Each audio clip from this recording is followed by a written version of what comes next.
میں آپ کو اپنا بتاؤں, میرے ماشاءاللہ ابھی تو یاد نہیں رہتا, 16-17 جو بھی ہے حساب کتاب, سوتےلے ووتےلے ملا کے تھوڑا سا کنفیوژن ہو جاتی ہے کہ ٹوٹل کتنے بن رہے ہیں. خیر, تو اب ان میں بہت سے بڑے بھی ہو گئے ہیں. میں نے زندگی میں یعنی میرے 20 سال تو میرے خیال ہو گئے ہوں گے میرے جب سے بچے پیدا ہونا شروع ہوئے تھے, تو کچھ بچے شادی بھی ہو گئی, میری بیٹیوں کی بھی شادی ہو گئی. میں نے اس 20 سال کے عرصے میں اپنے بچوں کو شاید 2 دفعہ پوری زندگی میں کسی بچے پہ ہاتھ اٹھایا ہو, وہ بھی 1 یا 2 تھپڑ, یا بہت زیادہ 3 تھپڑ سے زیادہ نہیں مارا ہوگا, وہ بھی نماز نہ پڑھنے پر. سمجھ میں آ رہی بات؟ اور ایک بچے کے میں نے 2-3 تھپڑ مارے تھے, وہ بالکل بھی اسکول نہیں جا رہا تھا.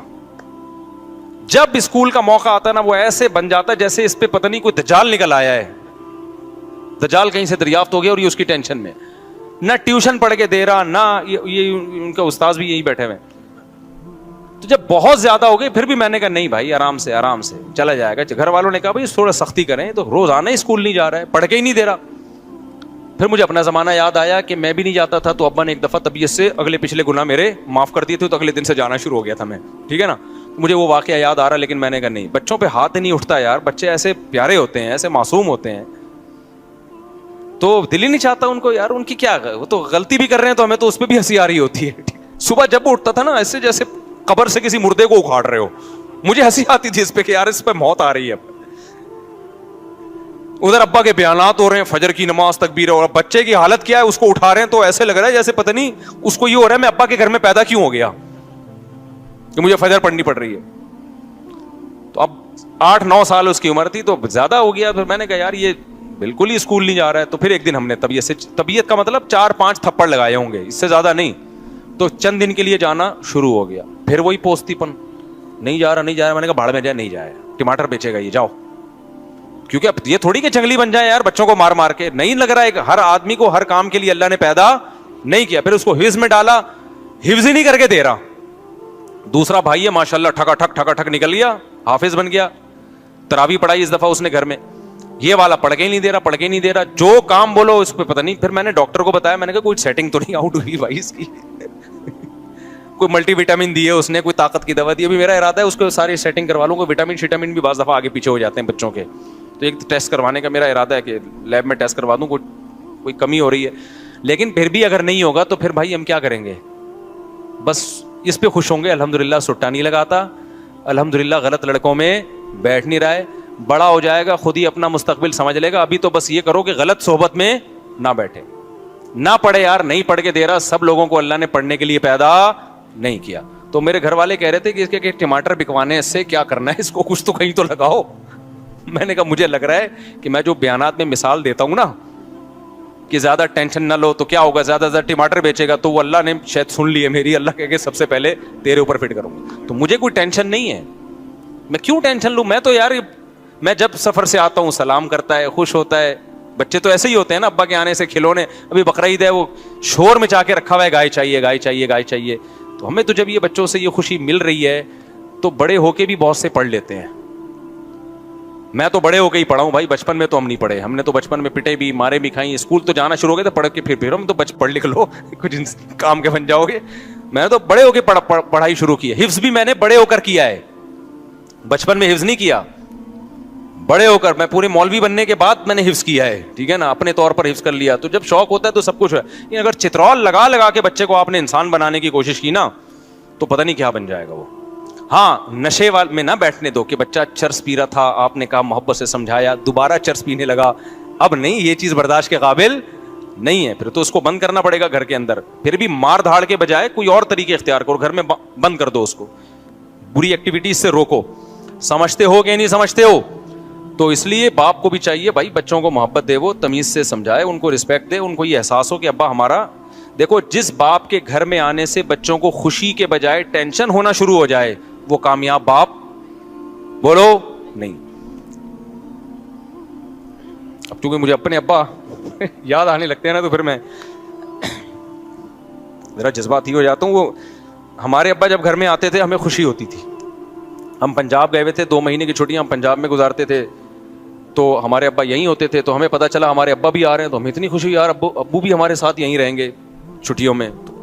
تو اگر کوئی کسی باپ کے گھر میں آنے سے بچوں کو ہو رہی ہے خوشی, تو اس کا مطلب وہ ابا کیا ہے؟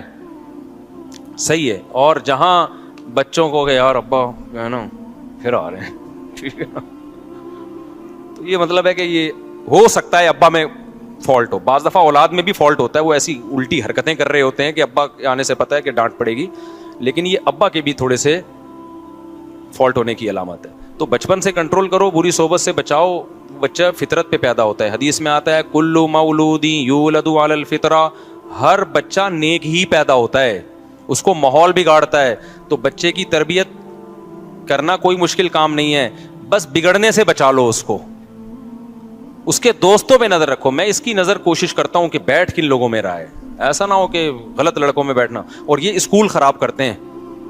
اچھے اچھے گھروں کے بچے ہم نے اسکولوں میں بگڑتے ہوئے دیکھے ہیں. اس لیے نہیں کہ اسکول ان کو بگاڑ رہا ہے, اس لیے کہ اسکول میں بعض دفعہ ان کی جو دوستیاں ہوتی ہیں وہ ایسے لڑکوں سے ہو جاتی ہیں, وہ لڑکے ان کو موبائل میں غلط چیزیں دکھا کے, نشہ اور یہ الٹی الٹی باتیں کر کے, ابے تمہارا ابا تو تمہیں کچھ کرنے نہیں دیتا, ابے تمہیں سینما گھر نہیں جانے دیتا, ابے تمہیں فلم نہیں دیکھنے دیتا. اس طرح کی باتیں نا دوست بچوں کو سکھا سکھا کے ماں باپ کے خلاف ورغلا رہے ہوتے ہیں. بلکہ ایسی باتوں سے عورتیں بعض دفعہ عورت کو شوہر کے خلاف ورغلاتی ہیں. میرے سامنے ایک طلاق کا کیس آیا, ایک میاں بیوی کی بہترین زندگی گزر رہی تھی, آسٹریلیا میں تھے وہ. شوہر آسٹریلیا سے موو کر کے, بہت پرانا قصہ ہو گیا, بہت مشکل ہے کہ اصل تک پہنچے. وہ شوہر آسٹریلیا سے موو کر کے جاب کے سلسلے میں بینکاک آ گئے. وہ بندہ کہتا ہے کہ میں نے اپنی بیوی, میری بیوی کے ساتھ بہت اچھی گزر رہی تھی. تو کہتا ہے کہ میں نے کیا کیا, اپنی بیوی کو ایک درس قرآن میں بھیجنا شروع کر دیا. اب درس قرآن سے تو اور محبت پیدا ہوگی نا, لیکن الٹا کام شروع ہو گیا. کہہ رہے میری بیگم کیا ہوئی, اس کے جو تیور ہے نا روزانہ میں نے دیکھا بدل رہے ہیں. اس کی مجھ سے وہ محبت نہیں جو پہلے تھی, اور مجھ سے مطالبہ شروع کرنے لگی آسٹریلیا رہنا ہے مجھے. تھائی لینڈ آسٹریلیا کی نسبت تو تھوڑا سا کم لیول کا ہے نا, اور مجھے یہاں نہیں رہنا, مجھے فلانی ملک میں رہنا ہے. اور یہ کہہ رہے ساری ضرورتیں پوری کر رہا ہوں. میں حیران تھا کہ درس قرآن میں جا کے بگڑ کیوں رہی ہے. پتہ یہ چلا کہ وہاں کچھ خواتین بیٹھی ہوئی ہیں جنہوں نے اس سے دوستی لگا لی ہے, اور وہ اس کو ورغلا رہی ہیں. آئی بات سمجھ میں؟ درس میں تو یہی میاں بیوی کے حقوق بیان کیے جا رہے ہیں, درس دینے والے بھی بڑے اچھے آدمی تھے, لیکن عورت کیا کر رہی ہے, وہاں کوئی فسادی عورت تھی, وہ کیا کر رہی ہے. تو بھائی تم آسٹریلیا جیسے کنٹری کو چھوڑ کر یہاں آ گئی, تمہارا دماغ خراب ہے. اب وہ بندے کی مجبوری ہے, وہ کہہ رہے ہیں آسٹریلیا کا ماحول تھائی لینڈ سے زیادہ خراب تھا ان کے بقول. وہاں بچے کے بگڑنے کا چانس, تھائی لینڈ میں گیا ہوں, دو دفعہ گیا ہوں. تھائی لینڈ میں مخصوص علاقے تو ہیں جہاں بہت زیادہ بے حیائی ہے. نارمل جو گھروں کے حالات ہیں وہ یورپ سے اچھے ہیں, یعنی بچے آرڈر پہ نہیں بگاڑے جاتے وہاں پہ. تبھی انڈیا کی بہت ساری فیملیز تھائی لینڈ موو کر گئی ہیں. تو کوئی بھی بینکاک یا تھائی لینڈ جا رہا ہو نا تو فوراً فتوا نہ لگا دیا کرو عیاشی کرنے جا رہا ہے. بعض دفعہ عیاشی سے بچنے کے لیے جا رہا ہوتا ہے, کیونکہ دنیا کے حالات اس سے بھی زیادہ خراب ہو چکے ہیں بہت سے علاقوں کے.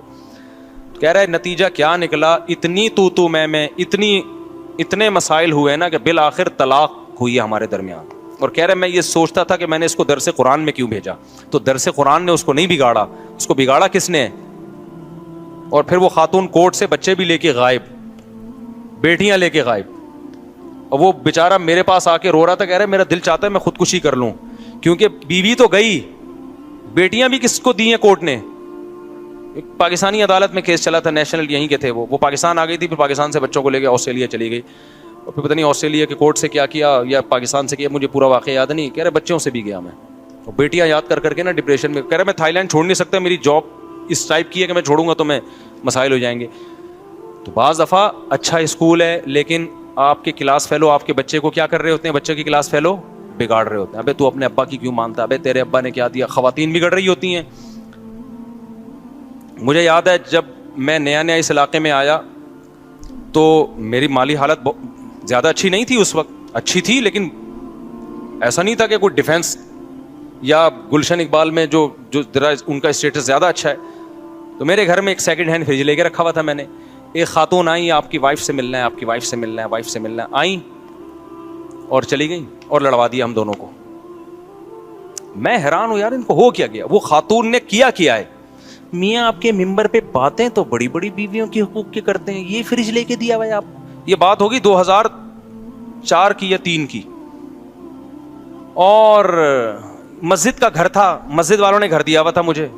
مسجد والے بھی آپ کو پتا ہے جو گھر دیتے ہیں نا اس میں چونا ہوتا ہے نا کوئی, یہ بھی نہیں تھا. بہت ہی وہ تو اب میں نے ریپیئر کروا کے کچھ, گھر تو اب بھی مسجد کا ہے لیکن کچھ اس کو ریپیئر کروا کے صحیح کر تاکہ کوئی خاتون آگے لڑوائے تو نہیں کم از کم.